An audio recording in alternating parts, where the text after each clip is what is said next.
Είμαστε η ομάδα της Εργοζωής, ένταξης ευάλωτων κοινωνικών ομάδων με έδρα τη Χαλκίδα. Θα θέλαμε να μιλήσουμε 2 λόγια για την πρόσφατη εμπειρία μας από τη συμμετοχή στο πρόγραμμα DGSA, ένα ευρωπαϊκό πρόγραμμα. Μια εμπειρία που πραγματικά άνοιξε νέους ορίζοντας στον οργανισμό μας, στρέφοντας μας στο να δημιουργήσουμε ένα όραμα για πιο σύγχρονη και καινοτόμα και ανθεκτική οργάνωση.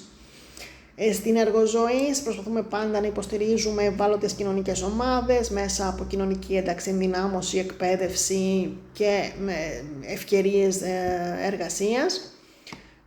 Και για να εκπληρώσουμε το σκοπό μας αναζητούμε διαρκώς νέους τρόπους για να βελτιώνουμε τις υπηρεσίες και να αυξάνουμε το κοινωνικό μας αποτύπωμα.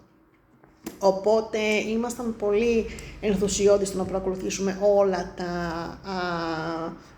θέματα, όλη τη θεματολογία του προγράμματος και πραγματικά μέσα από πολλές ενότητες ανακαλύψαμε πολλά εργαλεία,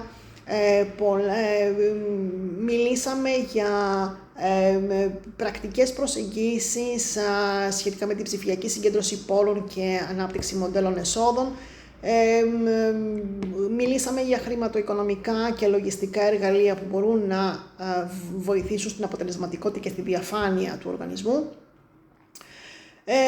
Αποκτήσαμε γνώσεις πάνω σε ψηφιακό μάρκετινγκ και επικοινωνία, κάνοντας έτσι πιο εύκολη το επόμενο βήμα στο να προσεγγίσουμε περισσότερους ανθρώπους στη συνέχεια μέσω του έργου μας.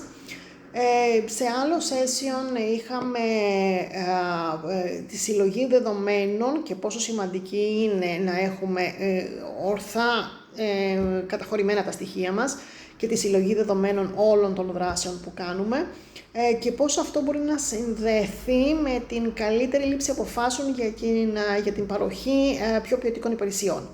Ένα άλλο κομμάτι το οποίο θεωρώ ότι χαρακτηρίζει ιδιαίτερα το συγκεκριμένο πρόγραμμα που παρακολουθήσαμε αφορά στον κοινωνικό αντίκτυπο. Είναι η πρώτη φορά που ακούγαμε εμείς για μετρήσιμο κοινωνικό αντίκτυπο και πραγματικά βρήκαμε εργαλεία τα οποία μετράνε το κοινωνικό αντίκτυπο της δράσης μας και μπορούν να αναδείξουν με σαφήνεια την αξία του έργου κάθε κοινωνικής επιχείρησης. Ήταν ένα πολύ σημαντικό κομμάτι για μας.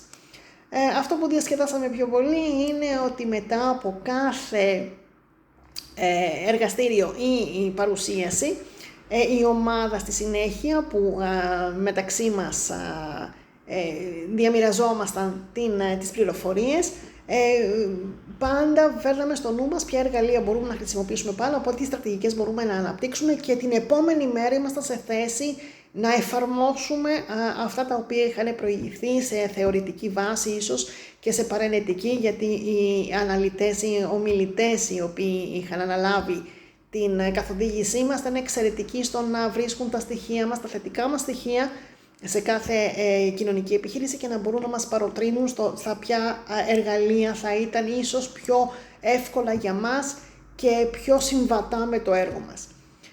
Άρα λοιπόν πιστεύουμε ότι είναι σημαντικό κάθε κοινωνική επιχείρηση να ξεκινήσει από αυτό, να ανοίξει την πόρτα προς την ψηφιακή της τεχνολογία, να πάρει τα ωφέλη, να τα χρησιμοποιήσει σωστά ώστε να έχει καλύτερο αποτύπωμα και πιο ευκολία στην δημιουργία δράσεων για το κοινωνικό σύνολο. Τέλος, θα θέλαμε να δώσουμε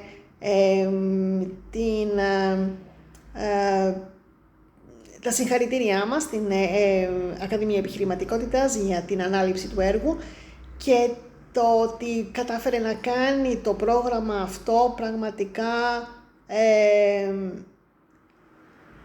διαδραστικό και χρήσιμο για την επόμενη μέρα.